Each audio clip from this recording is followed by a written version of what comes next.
Luxembourg বা grand duchy the Luxembourg পশ্চিম ইউরোপের একটি দেশ। এর পূর্বে জার্মানি এবং দক্ষিণে ফ্রান্স অবস্থিত। দেশটির রাজধানী হলো লুক্সেমবুর্গ সিটি, যা ইউরোপীয় ইউনিয়নের 4টি অফিসিয়াল রাজধানীর একটি। ফ্রান্স এবং জার্মানির প্রতিবেশী হওয়ার কারণে এটিতে ফরাসি এবং জার্মান সংস্কৃতির ব্যাপক মিশ্রণ ঘটেছে।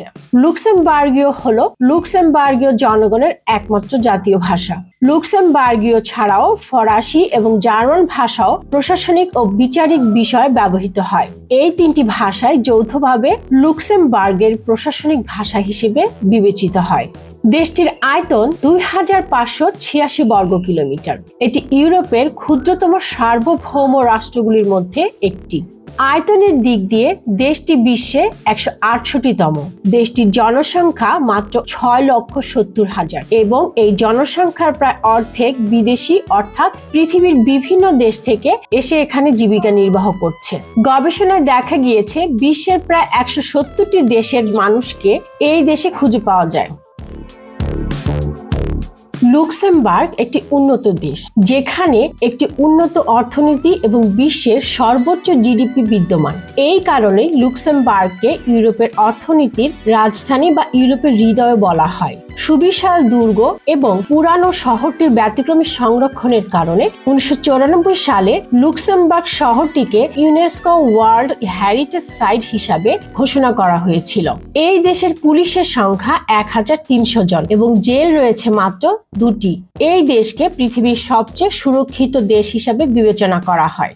ব্যবসা করতে আসা কোম্পানিগুলো থেকে এই দেশের সরকার খুব অল্প পরিমাণ ট্যাক্স নিয়ে থাকে। অনেক নামকরা প্রতিষ্ঠানের সদর দপ্তর এই দেশে অবস্থিত। লুক্সেমবার্গ বিশ্বের প্রথম দেশ যেখানে বিনামূল্যে গণপরিবহন চালু করা হয়। লুক্সেমবার্গের বাসা ভাড়া অনেক বেশি।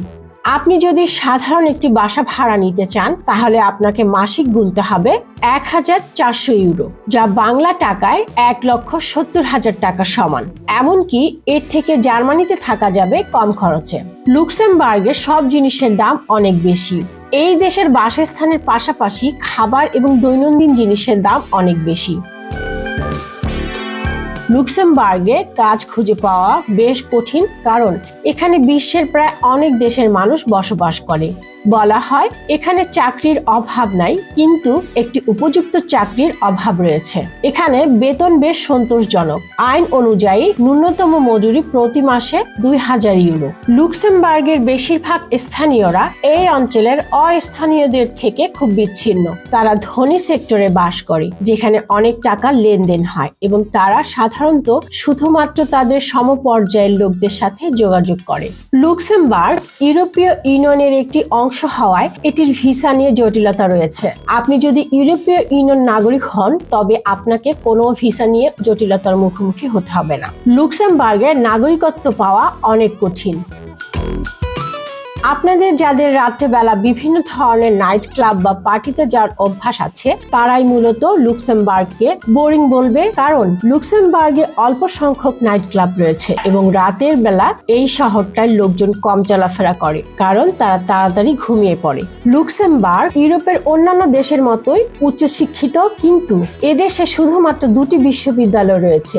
একটি হলো সরকারি এবং আরেকটি হলো বেসরকারি। তাই বাইরের দেশ থেকে শিক্ষার্থীরা এই দেশে এসে পড়াশোনা করার সুযোগ খুব কমই পায়। লুক্সেমবার্গ এমন একটি অঞ্চলে অবস্থান করছে যেখানে বছরের অনেক সময় ঠান্ডা থাকে এবং সূর্যের আলো অনেক দিন পর্যন্ত দেখা যায় না।